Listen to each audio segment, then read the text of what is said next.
Okay, so as you know, today we're going to be looking at phrasal verbs, and I know that phrasal verbs are a pain in the ass, aren't they, guys? I really know, because if you change the preposition, you completely change the meaning of the phrasal verb, so it can be a real pain.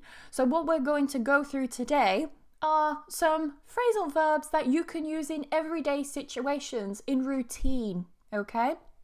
That's what we're going to do. And I think I have around 20 phrasal verbs, so let's see how we go. And I want you guys to help me and help each other in the comments with explaining what they mean.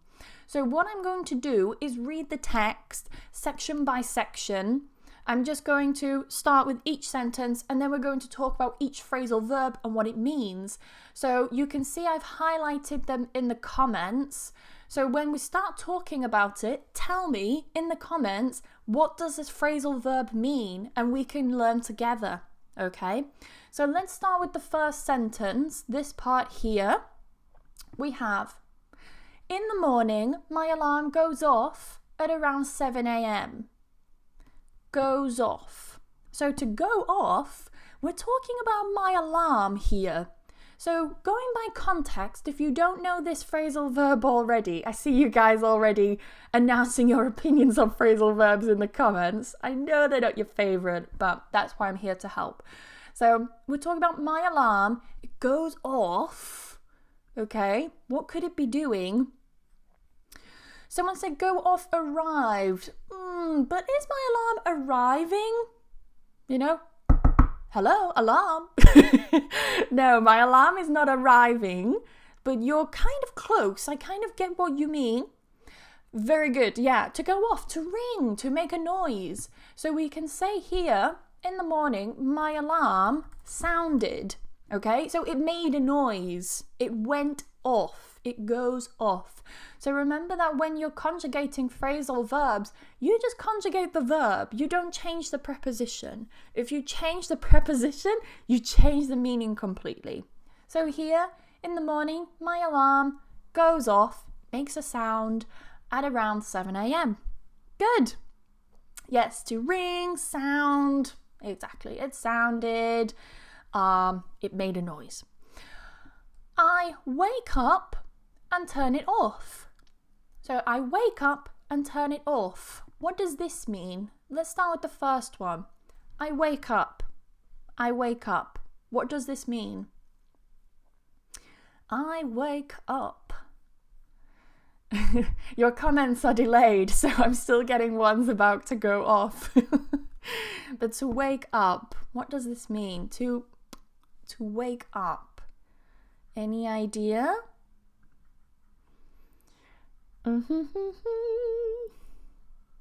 There's a major delay in the comments. It drives me crazy.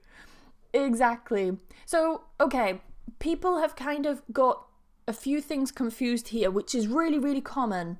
So, look here. Some people have said to get up, okay?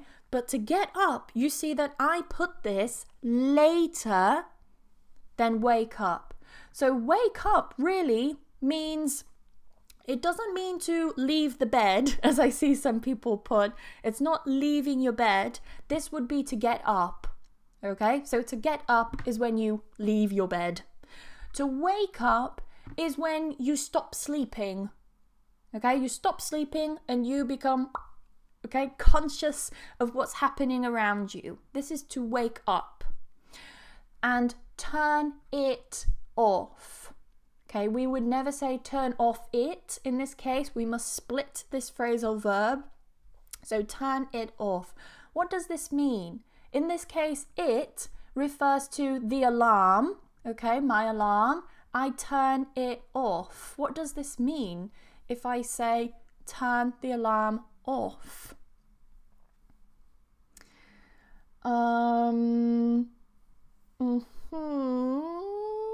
It's interesting because people are still confusing wake up and get up. So we'll talk about this a little more when we get to get up, just to remind you guys. So we have turn it off. To stop it, exactly. Yeah, to stop the alarm. Perfect.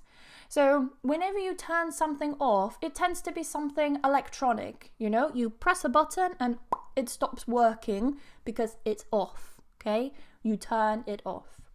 So the next one, I then pick up my phone. I then pick up my phone. Pick up my phone? Pick up my phone? Pick up my phone? What does it mean? This one's quite tricky to put in the comments. So if you can describe this one, then good for you. Well done. So I then pick up my phone. So I lift my phone. I pick up my phone. Okay, you lift something. And check to see if I have any messages and emails. So I pick up my phone and I check any messages. Probably yes. Okay, I normally do have messages.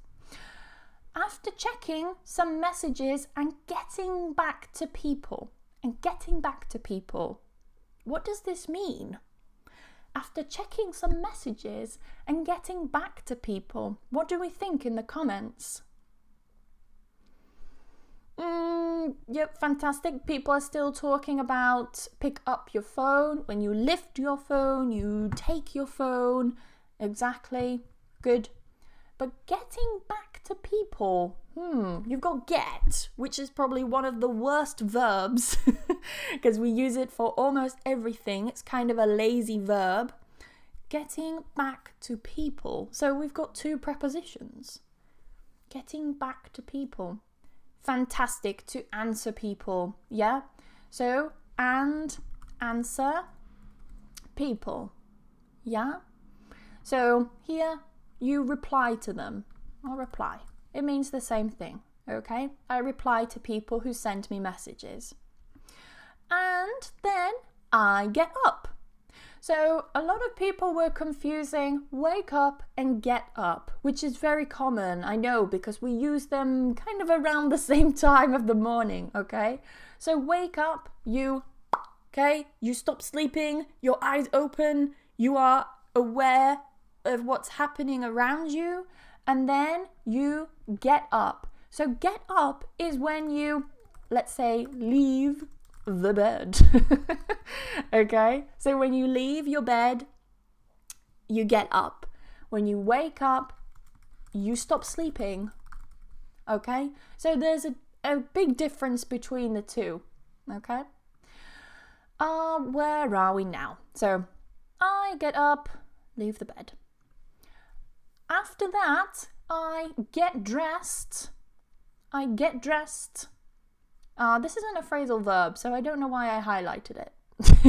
I think I meant to write something else, and then my brain just said, nope, get dressed. So I get dressed and go make some breakfast. I turn on the kettle. If you're not sure what a kettle is, I should have had a picture. But a kettle is like a small machine. You put water inside, you press a button, and it makes the water hot. So you can make coffee or tea or soup, whatever, okay? So you boil it. This is a kettle. I know in some countries you don't really use kettles. You just use a pan and you put water inside and you boil the water this way. But in England, because we drink a lot of tea, okay, we want the hot water to be made as quickly as possible. So we use a kettle. If you're still not sure what it is, just pop the word into Google Images and it will come up.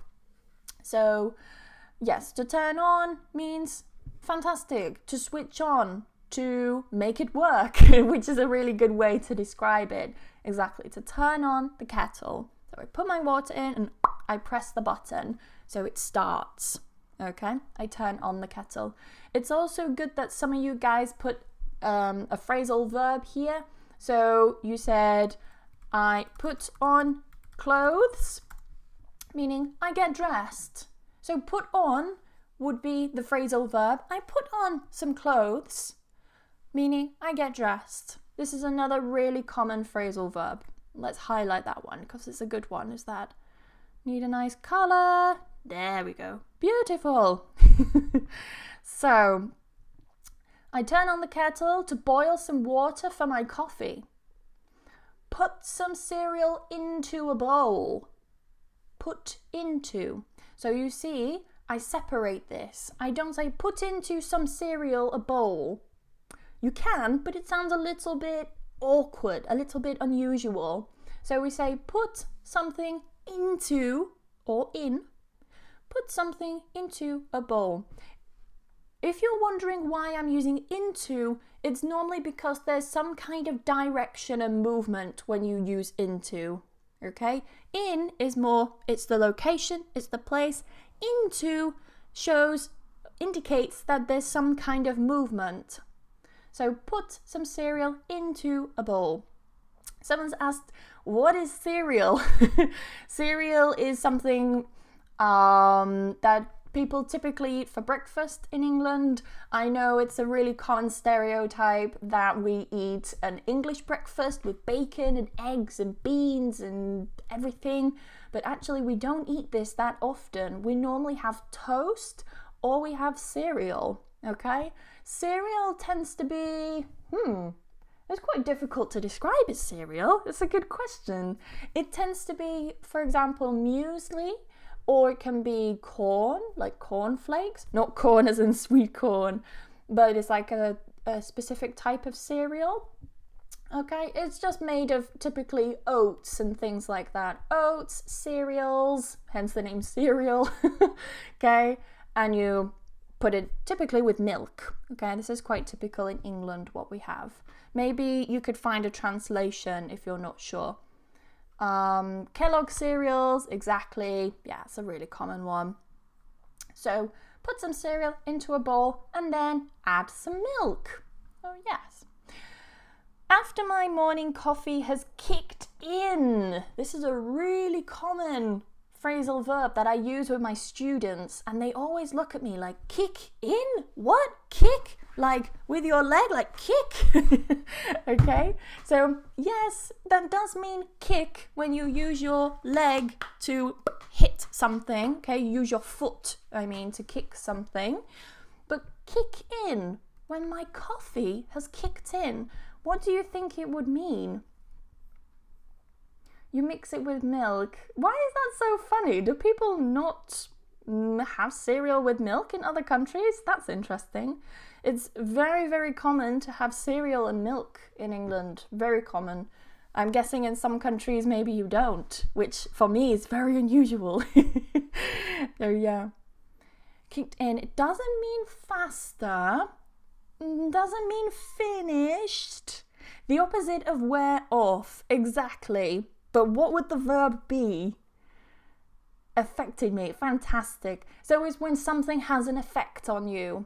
So my morning coffee has kicked in, meaning it started to work. It started to have an effect. Okay? Has kicked in. It started to have an effect. All right?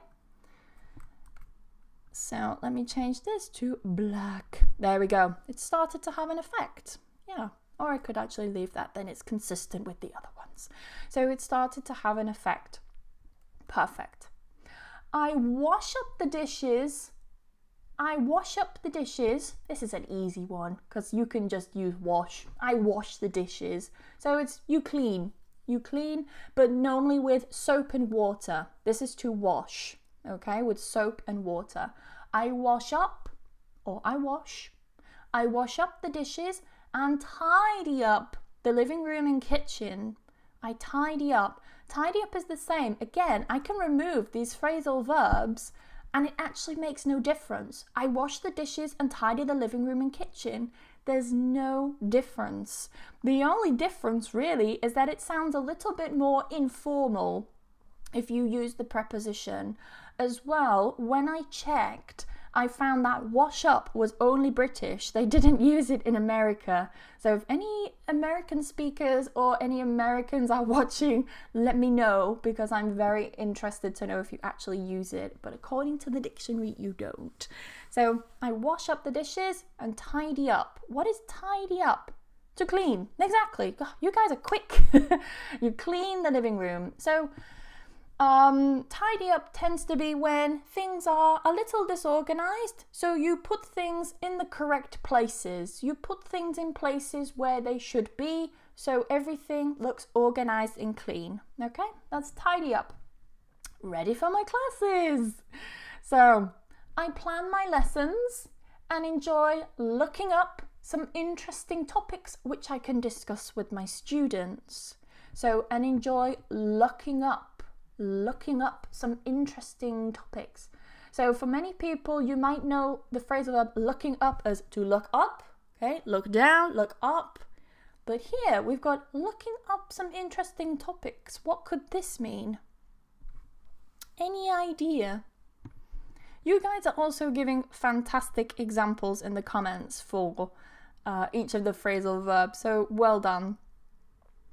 Exactly, to search. I enjoy searching. Searching. Now we need the preposition for here, because I hear a lot of students saying things like, I am searching my phone.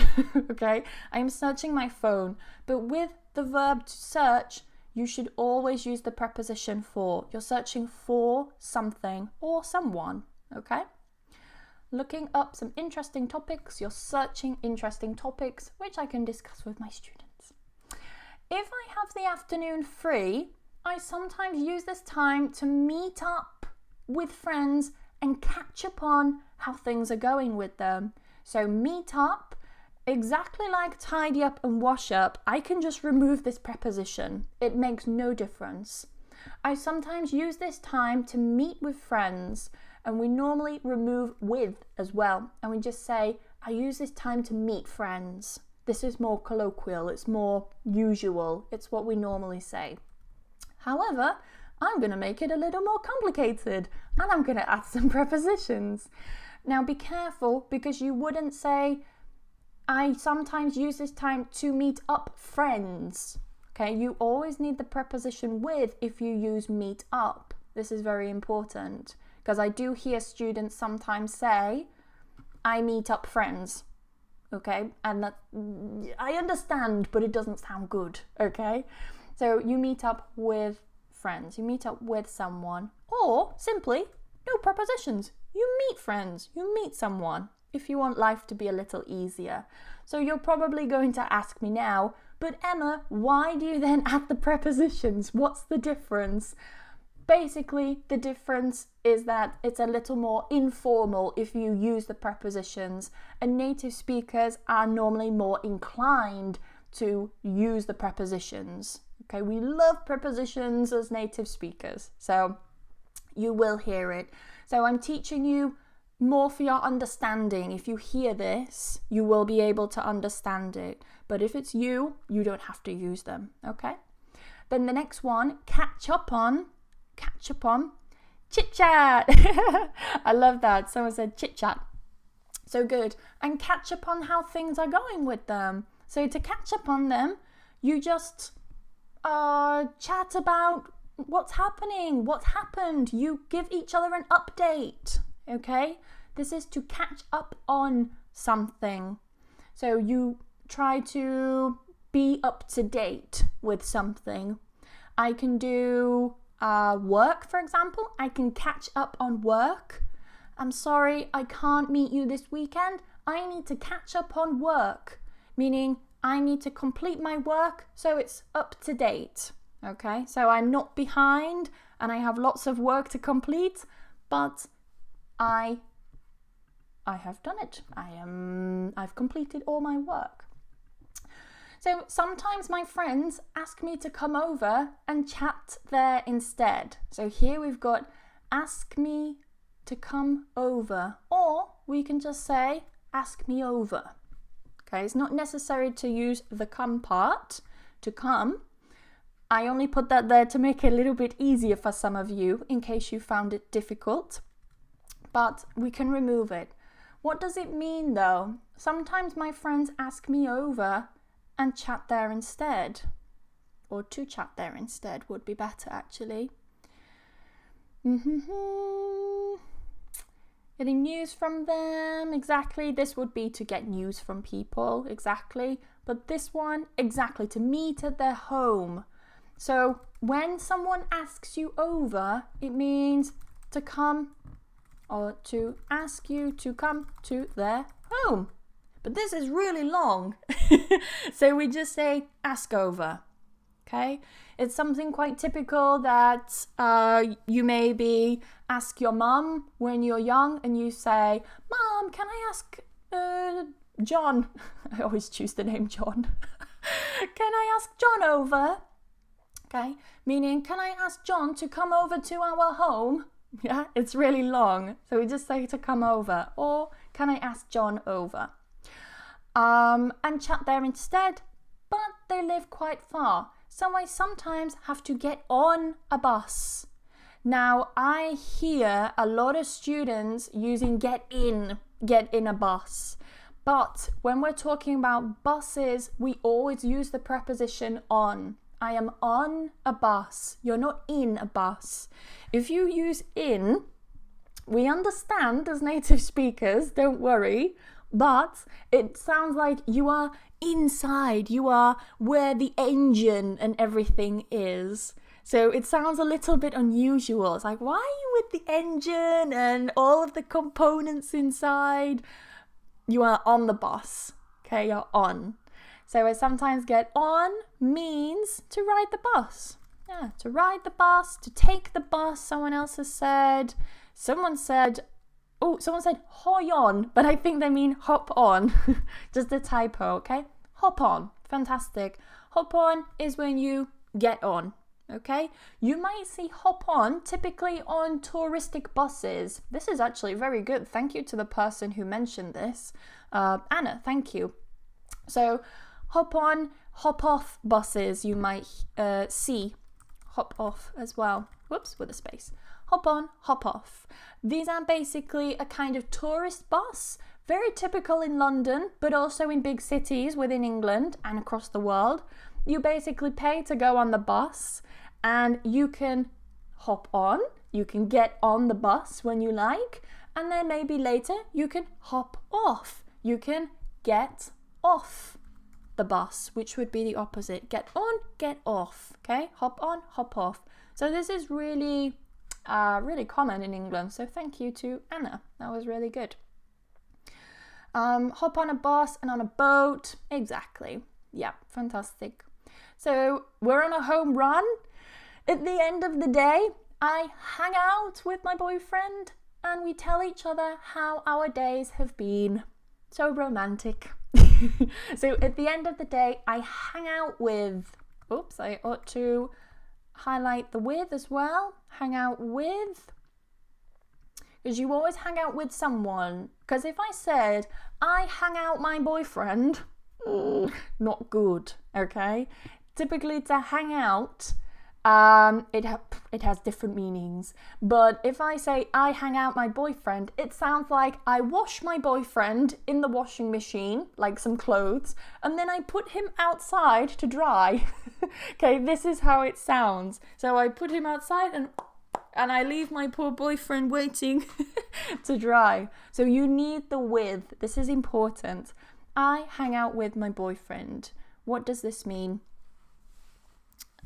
Now, someone said to chat. It could be to spend time, okay? Spend a time, we would just say spend time. We don't use a preposition. To spend time together. So we just spend time, we relax, we just talk. That's it. Yeah. Someone said to meet someone. It wouldn't quite be meeting. It could, depending on the context. But if I say, I'm going to meet some friends, or meet up with, I'm going to meet up with some friends and hang out with them at the park. So when you're talking about hang out with, you're talking about just being in a certain place and relaxing and talking to each other. Okay, it's nothing really specific. You're just, relaxing. And we tell each other how our days have been. After that, I whip up something. Now, I thought that this would probably catch some of you out. There's another one for you. I thought it would maybe catch some of you off guard and might trick you. But I whip up something. What does this mean? And I've given no context. So, evil Emma. After that, I whip up something. Or I can even split this and I can say, I whip something up. Okay, I can split this one. I whip up something. What does it mean, do you think?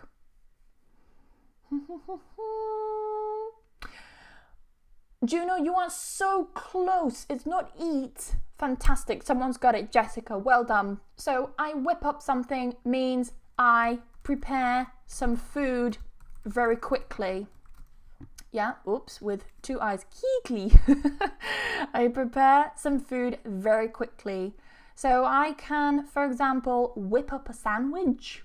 Okay, it's very simple, very quick. So I whip up something and head off to bed. And head off. Head off? Okay, makes no sense. So I prepare some food and then to bed. What do we think head off means in this case? What do we think it means? So people are saying whip up means to eat food. Doesn't mean to eat. It means just to prepare, to make some food. But you don't eat it necessarily. Well, you don't necessarily eat it. There we go.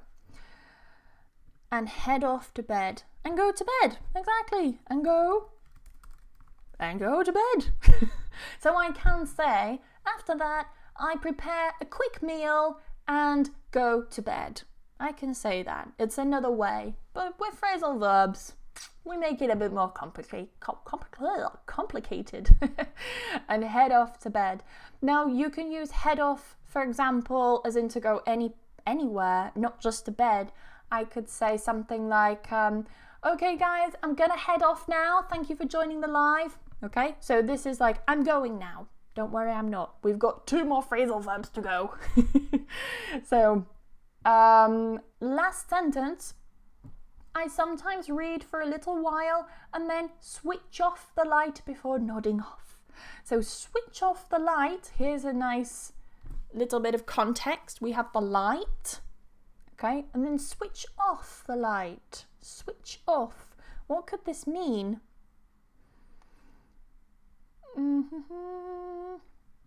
Switch off the light. Someone said to go to bed quickly. To head off doesn't necessarily mean to go somewhere quickly. It just means to go somewhere, to head off. Switch off, to turn off the light. Exactly the same. Turn off the light. Turn off the light before nodding off. What is this? Nodding off. So to nod, as just a normal verb, to nod means when you do this. Okay, like yes. Okay, nod your head, and the opposite would be to shake your head. No, yes, no. Okay, so nodding off, what could this mean? How is this related? What do you think, guys, in the comments? Someone said fall asleep. Yeah, fall asleep, trying to sleep. Good, to sleep. Yeah, before nodding off, before falling asleep. Oop, asleep. There we go. Falling asleep.